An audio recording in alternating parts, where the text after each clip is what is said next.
We, the students of class 12B, are here to demonstrate the double circulation in our heart. Double circulation is the process in which the blood goes through our heart twice.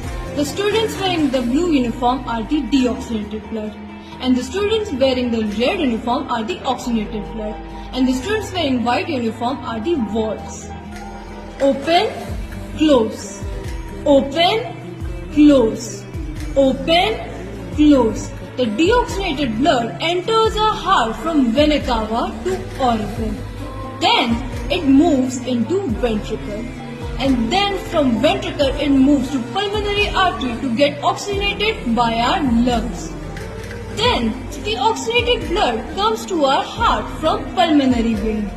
And then from pulmonary vein it moves into auricle, and then to ventricle, and then to ventricle it moves to aorta to be distributed to all parts of our body.